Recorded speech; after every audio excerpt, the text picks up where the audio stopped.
there are so many people who have no idea what's coming at them and therefore aren't getting out of the way. So while business is still stronger than it was last year, which was by far our biggest year ever, I would simply say to you that the market that we see right now in the retail market and the wholesale market, where premiums have bottomed out to the lowest level I've seen in 4 years, where availability has not been this good literally since prior to 2020, it makes zero sense to me. Zero. So yeah, business is strong, but the expansion into the mainstream, there are so many people that are going to be blindsided by what's coming that have no idea. So what is flush and low premium now can, like that, change when there is an event, whatever event that is. And I have felt for a long time it comes with the banking industry, but whatever that event is that wakes people up can change that. But I will tell you that it's busy, but not as busy in my mind. I'm more concerned as a father of 3 kids and thinking about the world they're growing up in than I've ever been in my career. And I can't understand why guys like you and I are, and the people listening to you, are some of the only sane people who see this. I think the big money understands what is coming. And I give Keith Neumeyer credit for leaving the Silver Institute.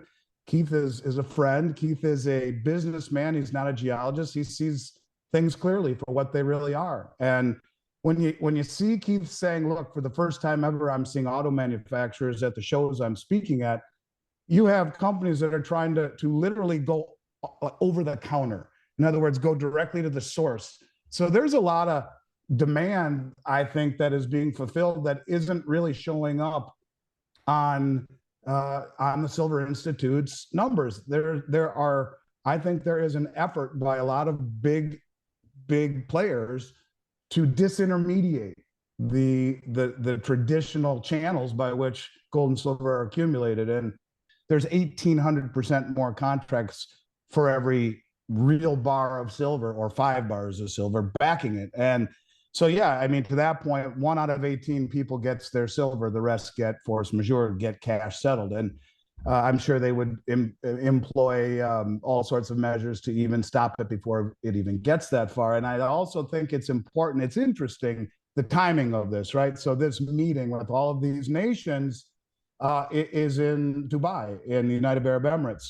And it's very interesting. I have talked for 4 years about my ultimate belief that this is being done intentionally, that Jared Bernstein, the lead economic advisor for the United States government, his whole thesis is to lose the dollar's reserve status. It's a privilege we can no longer afford. So you tell Saudi Arabia, hey, we're going green.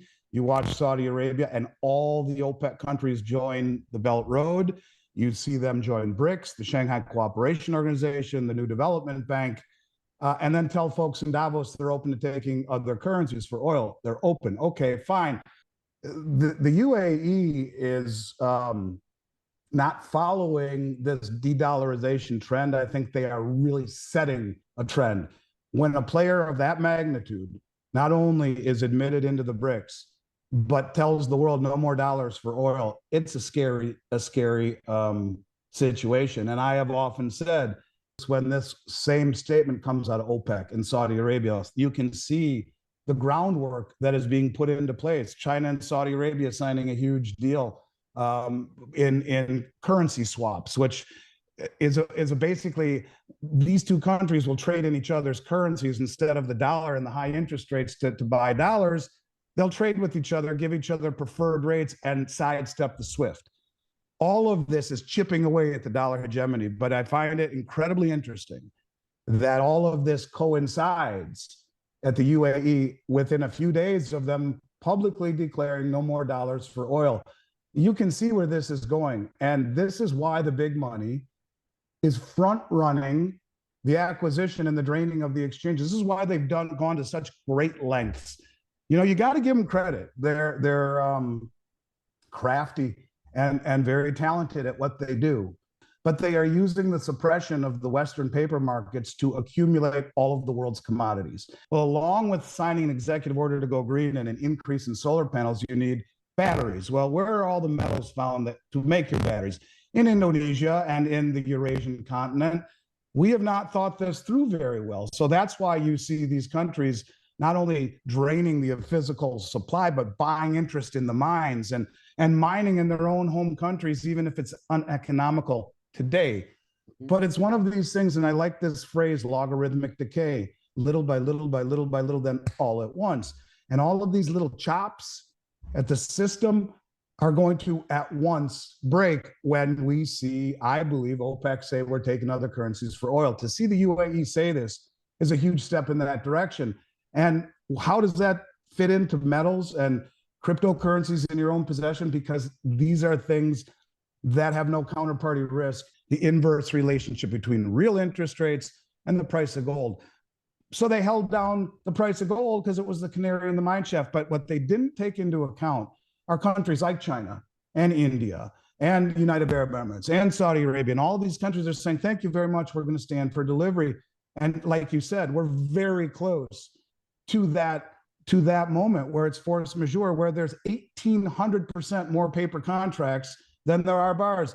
Doesn't that sound familiar? I think that's what the Hunt brothers noticed in 1980. We are no different today than they were then. In fact, I could argue that the whole system is far more leveraged and undercapitalized. And you see events like this happening globally, and the transition away from the dollar immediately, that impacts not only the gold and silver market, but I also believe, excuse me, that we will see when that moment happens, within a few days or weeks, the price of COMEX, London Bullion Exchange market system that can actually be rehypothecated by 1,800% will move to a place that is more like cash and carry, like the Shanghai Gold Exchange. And that's why I think you slowly see them turning up the heat, where silver is $2 an ounce more in Shanghai and gold's $100 an ounce more in Shanghai than it is in London and New York. They will continue to turn up the heat. They will arbitrage all the metal over there. This suppression is real, that the rehypothecation is real, that the draining of the exchanges has been real,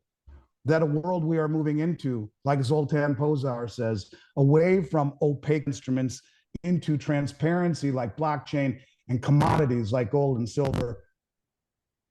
People are going to be left in the dust because the people in this country believe the only road to retirement is paved with mutual funds, stock certificates, and 10-year treasuries. And that's going to be a real big problem as this continues to play out.